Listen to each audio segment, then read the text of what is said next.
Hey Smudgies, Pokemon trainers and enthusiasts, welcome to the Pooh Smudge channel. Today we're tackling a big topic in the Pokemon community, Pokemon Sword and Shield. Are they underdogs of the Pokemon series?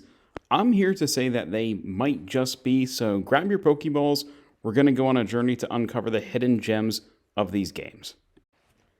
So to start off, there definitely were some downsides to this game. Definitely recognize that, but overall, I like the new direction that the games are going. Originally, I hated the Safari area.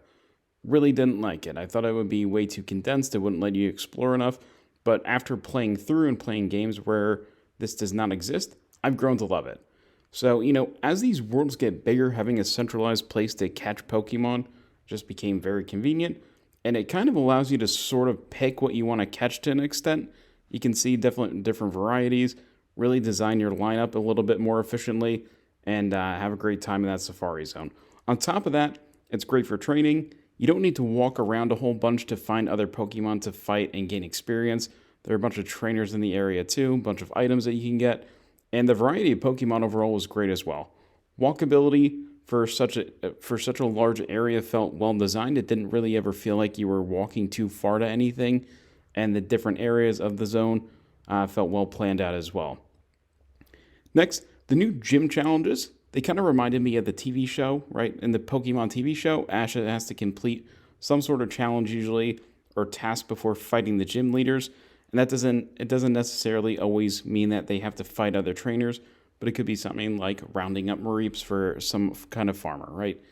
And this added a nice depth to the game, and it made the gym battles feel much more important, just really stood out a little bit more. I felt like they always probably should have done something like this in previous games, and they finally did. So even though most of the challenges were simple, not really too complex, I enjoyed the addition, and some of the challenges were actually pretty fun. Not impossible by any stretch of the imagination, but it felt like a long-awaited feature that I didn't totally know that I wanted, but it was a nice extra touch. Third, the new Pokemon overall were mostly pretty good in this one, even though they didn't add too many, about 81, I believe. And just a side note, I do think Pokemon is heading down a dangerous path overall with the Pokemon that they're designing and putting out, and I'll go over that in a separate video, so let me know in the comments if you want that. However, new additions to the game overall I thought were great. I thought they were some of the best that they released in a while. Pokemon like Roly-Coly, Centiskorch, Phalanx, and more were really interesting designs that kept me interested in finding more of these new Pokemon, and they felt like core Pokemon that are going to stick around for a little bit. You kind of always felt yourself seeing Roly-Colys. They look very unique, and a bunch of other different Pokemon that kind of stick in your brain, and you're not going to forget about for some time to come.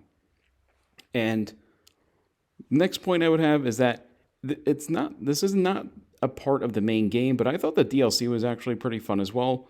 And I believe that the Kubfu is probably one of the better legendaries that Pokemon has put in the game in a long time, design-wise. And I actually found myself wishing that Kubfu was available at the start. I found that a bunch of other fans were happy with Kubfu as a legendary as well. Didn't see that much excitement about that in a while. And so, overall, I hear a decent amount of criticism about this game, and I get it. It has its flaws. The constant cutscenes and very linear path were some of the biggest negatives for myself in a large way. But I came into the game expecting to not enjoy it as much as others, and I was pleasantly surprised. So if you haven't checked this one out yet, I do recommend this one. Again, it has its flaws, but overall I found myself enjoying it.